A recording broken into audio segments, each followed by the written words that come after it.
It's great to be joined here again on Flow FM by Bonnie Skinner from Sheep Producers Australia. Bonnie, thanks for joining us. Thanks so much for having me. And you've been overseas. It's all business, going over to Europe and France. What were you doing there? Oh, well, we were part of a delegation that went over that was led by the National Farmers Federation to go and it was a return leg, I suppose, of a French farmer visit that was over here in 2019. So just really all about that sort of shared dialogue and understanding of how they do things over there and what's important to them. So we were really fortunate. We got to get out on farm and go out to some research centres and a whole variety of different types of production that we were exposed to. So it was a fantastic learning opportunity and as I said, a great way for a two-way dialogue on things that are important to farmers and industry, which there's a lot in common there across the world, really. Was that what struck you in the visit? Was it that you do have so much in common in the farming systems, or were there some things that were just markedly different how they go about it in France? Yeah, I mean, look, we do have very different production systems, as everyone would be aware. There's no getting around that. But in terms of shared values and what's important, I think they were really passionate about telling their farming story every time we went out on farm. That's something that's really important to them, and they really do care about the well-being of their animals and how they produce their food. They certainly have a number of challenges there, particularly around the regulatory environment.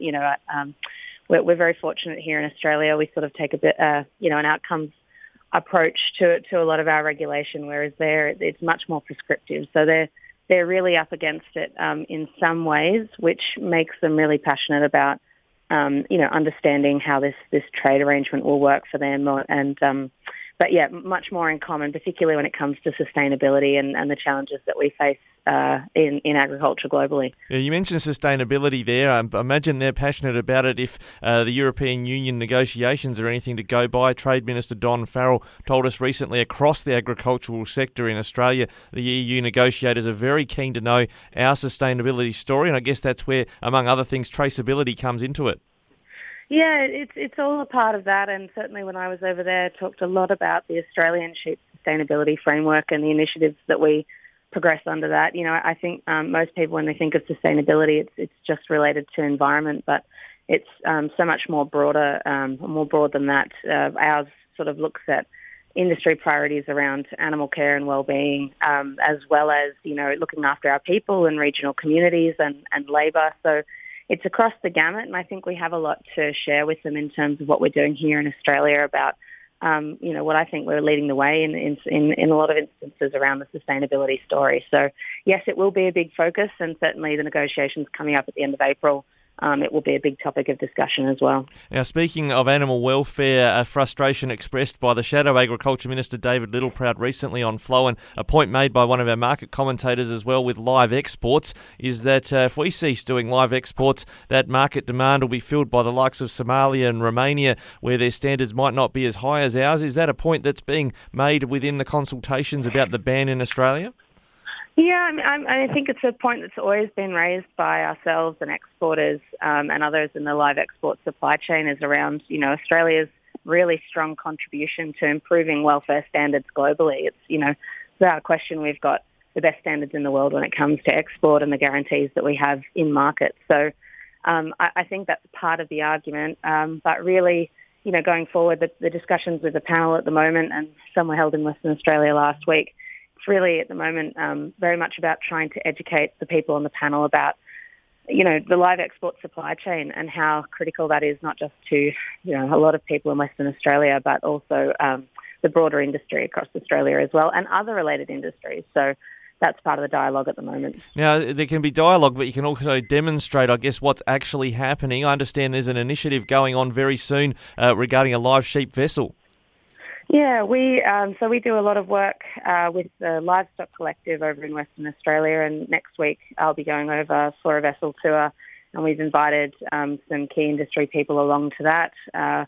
The politicians also do get invited to those, but next week we've got the Chair of Cattle Australia joining me on the trip next week, because obviously the cattle sector is standing shoulder to shoulder with the sheep industry on really the dangerous precedent that's going to be set if we just accept the fact that it's okay for government to phase out an entire industry based on old science and old rhetoric. So that will be important next week. We'll have the opportunity to meet with lots of growers and lots of supply chain producers to talk about how they're going with the phase-out phase-out discussions, because there is a lot of pressure on people over there, and it's looking fairly grim out there at the moment from the reports that I'm hearing on the ground. Yeah, and in our market chat we'll have later today here on Flow FM, it does appear the prices have taken a bit of a battering over in the West as a result of that initiative of the federal Labor government.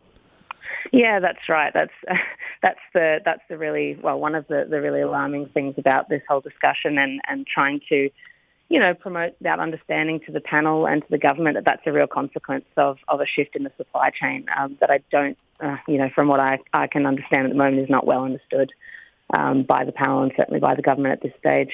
All right, and look, we do like to keep a weather eye on how things are progressing on this sheep traceability initiative that was driven, I guess, out of a very legitimate concern about foot and mouth disease from the federal and state ministers' end. There has been some change of ministers in New South Wales lately. How is that all still on foot? Where is it moving?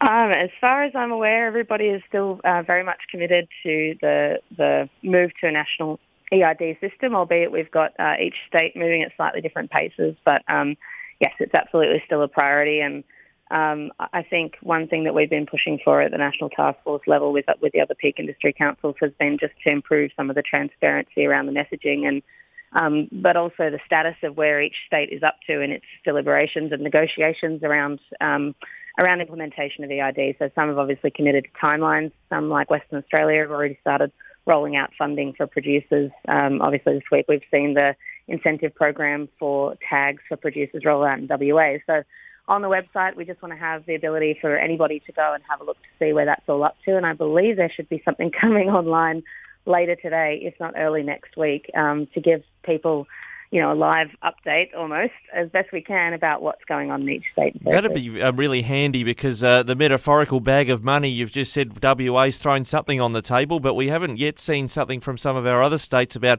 how they're going to help producers shoulder the cost of this initiative. Yeah, that's right. It's the hottest topic out there amongst everyone, and rightly so. I think one of our biggest principles around the move to this system has always been the establishment of sustainable and equitable co-funding, cost-sharing mechanisms. So, frustratingly, federation is the gift that keeps on giving, and each state is at a different place in time with that, and we really need to see this resource properly if this is going to be successfully implemented, and that goes for producers as well. So. Yeah. Something we will certainly keep an eye on, and we have asked to speak with the new New South Wales Agriculture Minister, among others. We always keep asking about that funding and when it's going to turn up for you. Thanks again. Bonnie Skinner is the CEO at Sheep Producers Australia. Appreciate your time with us today. Thanks so much, Ricky, and have a good Easter.